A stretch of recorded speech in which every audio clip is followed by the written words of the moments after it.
Hi, my name is Charisse Janelle, and you're listening to Chapter 2 of Barbara Conklin's P.S. I Love You, book number 1 of the Sweet Dreams book series by Bantam Books, copyright 1981. Chapter 2. My feet felt hot and itchy, so I pulled off my sandals and used the jagged black rocks for a foot scratcher. The seagulls finally settled down, probably deciding I could be trusted. Our white clapboard house with blue shutters at the windows stared back down at me from the precarious perch on the hill. I could see the yellow and white organdy curtains stirring a little in my bedroom window on the second floor. That was one great thing about my bedroom. There's always a breeze. The other great thing is that the view from the window right above my desk is fantastic. I'd bought that desk at a secondhand store in Santa Ana 3 years ago. It had been a dark, murky color, and I'd stripped it and antiqued it white, working for days until it finally looked like the one in the interior decorator shop window downtown. Would people someday come from all over just to see where Mariah Johnson wrote? Maybe out of all the guys who came to our beach, there would be one very special one who would smile at me as he was jogging by.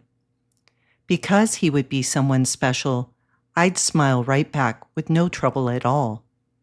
Deep inside of me, I've always believed that this trouble about smiling back at boys would completely disappear if the right guy came along. Yes, the summer would be great, but not perfect. To make it perfect, my father would have to come back, and that was impossible. I was about 12 when the arguments between my parents started.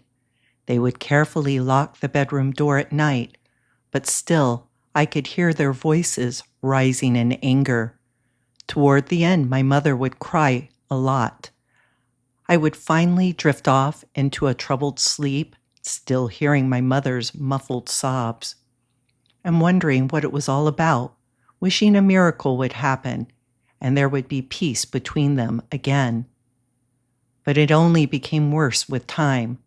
Finally, on the second day in June, my 14th birthday, my father packed his things and walked out.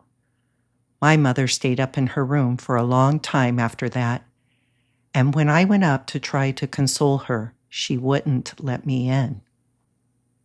Kim was only 4 at the time and really didn't realize what was happening. I answered her stupid questions in the rudest, unkindest way. "Shut up and clean up your dirty bedroom," I told her, pushing her in that direction. "Dad will be back. He's got this trip he must take." She probably believed me. I even tried to believe the story myself, though for a long time I was really mad at him for picking my birthday, of all times, to leave. He never came back, and by the end of summer, the 3 of us finally settled into a dull routine. That fall, Mom got a job in a day school where she watched after rich kids. Soon after that, she began to talk about going back to college and getting her teaching credentials. Kim went to the school along with Mom and was allowed to attend for half price because my mother worked there. She stayed there until she entered first grade. Occasionally, envelopes would arrive with my father's return address on them. No letter, just a check to help us over the hard times. That's all I had of my father. A look at his Chicago return address, and a trip to the bank to watch my mother cash the check. He rarely wrote or called me, though deep inside I knew he still loved both me and Kim. It was hard for him to come out and say it, though. Kim wouldn't give up on my father. She drove my mother up the wall, asking her over and over when he would be back. My question was different. I wanted to know why he left in the first place. One day I got up the courage and I asked her point blank. Kim was busy playing outside that day. My mother had just finished waxing the kitchen floor. her hair tied back in an orange scarf. The question had come as a surprise to her, and if I hadn't caught her off guard, I don't think she would have been so candid. He is living in Chicago with a woman he met in his office, she told me, wiping the perspiration from her face.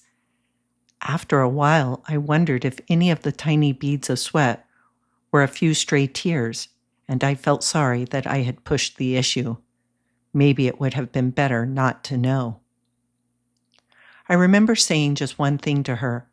Mom, why don't you ask him to come back? Tell him you forgive him. He's happy with her, she said dully. He doesn't want to come back. I refused to believe that. A man who had my mother for a wife had everything. I'd never believed he actually preferred someone else. I grabbed my sandals and hopped off my rock when I saw Mom pulling into the driveway. She slammed the old Ford door twice. It never fully closes on the first try, and then waved in my direction. Starting down the hill, she yelled, Mariah, come help me with the groceries. We've got so much to do. I dashed up the hill, and before she had a chance to remove one bag from the car, I was there to help her carry in the bags. I have to talk to you and Kim, she said, trying to catch her breath. They're closing down the school this summer. But don't they always? I pointed out, carefully carrying in the bag with the eggs. I was counting on them not to, she sighed, opening up the screen door for me. Back in December, they announced they were going to stay open year-round. That way I'd work and get paid during the summer months. But we were counting on you just being here, not working. I was aware I sounded like a whining child. She gave me a funny smile. It's the money, Mariah. Of course I'd rather be on a real vacation with you and Kim. I hate to work just as much as anyone, but we need the money to pay the mortgage and all the other bills that pile up. If I'm out of work for a few months, we just won't be able to make it. I'll get a job, I told her, my mind racing frantically. I had a hard time last summer finding anything because I was only 15. I'll start searching tomorrow morning. Just then the kitchen door banged open and Kim came in. The school bus had dropped her right in front of the path under the oleander bushes, and from the looks of her, she must have run the entire length of the path at top speed. I'm glad you're here, Kim, my mother called in to her. I want to talk to you. She led us into the living room. I want you both to sit down for a minute, she said, brushing Kim's hair out of her eyes. I've got some news to tell you. It seems we have a problem, she began. I didn't want to bother you with it, but about 3 months ago, your father had an auto accident. She quickly added, Oh, he's really okay now, but he did have a hard time of it. He had to go to the hospital to have some work done on his left leg. She left the drapes where she had been standing and seated herself in our old oak rocker by the fireplace. They let him go at the office. He couldn't keep up with the sales force. Poor Dad, I thought unhappily. I wished I had known. She left the rocking chair and walked over to the windows again. My mother loves to look at the waves, and whenever she's worried or in deep thought over something, she'll just stare at them for a while. They seemed to give her courage to go on, and so Kim and I didn't bother to prod her. We kept very still, just looking at each other. She walked back to the chair and sat down again, facing us. She looked so terribly tired then. He hasn't been able to send us any of the support money, she said, and her voice was barely a whisper. I didn't want to scare you, but if we don't get some money from somewhere, we might not be able to keep the house. Kim jumped up and let out a thin, shrill noise. I was off of the couch too in a bound, my heart racing madly. What? I cried out. I couldn't picture the three of us anyplace else.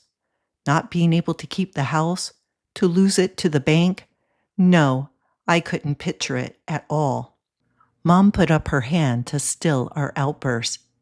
Now, that's what I want to discuss with both of you. There is a way out of this, and I want you to know I've thought it all out carefully. I'm not asking you for your permission. It's beyond that. I'm only asking you to understand my decision. Her words sounded as though she had written them down somewhere and then had spent all day rehearsing them. I've accepted a job in Palm Springs. We'll rent out the house here to a reliable family. Houses along this part of the beach go for a very high rent in the summer. I couldn't believe what she was saying. I couldn't believe this was happening to us, to me. I wouldn't be spending my summer here at all. The novel, what would I do about my novel? What position? What job? My voice sounding like it had a sore throat. My mother smiled at me, appearing more relaxed. It's going to be very nice, she went on. It'll be like an adventure for all of us, something new. The school has found me a job house-sitting for some people who will be in Europe all summer. House-sitting? Kim laughed and then frowned. What's house-sitting? My mother laughed a little shaky laugh. Well, to tell you the truth, Kim, I'd never heard of that expression before either, but Mrs. Barker at the school said that it's getting more popular all the time. Very rich people let another person or persons come and live on the property while they're gone. That way they have 24-hour security. The house is kept clean and any breakdowns or problems are taken care of. The house where we'll be staying also has a handyman on the premises. Also, they mentioned that a young man will be assisting us throughout the summer. Who are these rich people, I asked, still not believing this was happening. Abbott, my mother answered. James and Martha Abbott. Mr. Abbott is a financier. He owns several properties in Palm Springs and 2 large manufacturing plants in Los Angeles. Kim started to cry then, and I held my breath so I wouldn't. But I can't leave here this summer, Kim blurted out. Judy and I joined the tap dancing class. We're all signed up. I went to the bathroom and pulled some tissues out of the box and took them back to her. Then I had an awful thought. But who will come and live in our house? Who do we have to rent to? The thought of anyone sleeping in my bedroom gave me the creeps. That's all been arranged too, my mother said, getting up now and heading for the kitchen. They're a nice family. When I decided to do this, I posted an ad on the bulletin board at work. In no time at all, one of the mothers contacted me. Her sister has always wanted to come out from Ohio and spend the summer here. She and her husband will be bringing their 3 children. But Mom, there must be another way, I interrupted, watching my mother take some lettuce out of the refrigerator and wash it. We'll think of something else. There's got to be another way. We can't leave. This summer was going to be important to me. My mother carefully placed the lettuce on a folded paper towel, and then she looked at me sternly. Mariah, you've spent every summer of your life here on this beautiful beach, in this comfortable, lovely home. Now I'm asking you to give it up just for one summer. Just one summer so we can stay here for the rest of the year. You know very well my solution is the only way. She picked up a can of tuna fish and handed it to me. Open this, she instructed. I don't want to talk about it anymore. Now, when my mother says I don't want to talk about it anymore, she really means it. So I didn't say anything else. Instead, I quickly opened the can, then went into the bathroom and cried. I reached down, grabbed the tissue, and then, standing up again, I caught my reflection in the bathroom mirror. 2 definite frown lines seemed permanently etched between my eyes. One tear was already sliding down my right cheek, and another was coming down the other cheek, quickly catching up with the first. My mouth hurt from holding it stiff, and even my teeth hurt because I had clamped my jaws together so hard so that I wouldn't say anything more to my mother. I'll probably never smile again, I told the sad girl in the mirror. End of Chapter 2. As a quick commentary on Chapter 2, I want to point out some differences between 1981 and 2025, which is that the internet is still in the distant future back in 1981. When Mariah's mother advertises for their home to be rented out for the summer, she does it by posting the rental on a bulletin board at school where she works. The only other option would have been to post an advertisement in a printed newspaper in the classified ads. Another interesting difference was that the concept of house sitting was a fairly new concept at the time. Finally, I think it is somewhat amazing that a couple, one working in sales and another as a part-time caregiver at a preschool, could afford a house with an ocean view in Laguna Beach, California. I think it was possible at that time, regardless of how out of reach it might seem to us today. If you have any reflections or comments on this chapter, please post it below. I read each post. Thank you for listening to Chapter 2 of Barbara Conklin's novel, P.S. I Love You by Bantam Books. See you tomorrow for Chapter 3, when we find out what happens to the Johnson family as they travel to Palm Springs.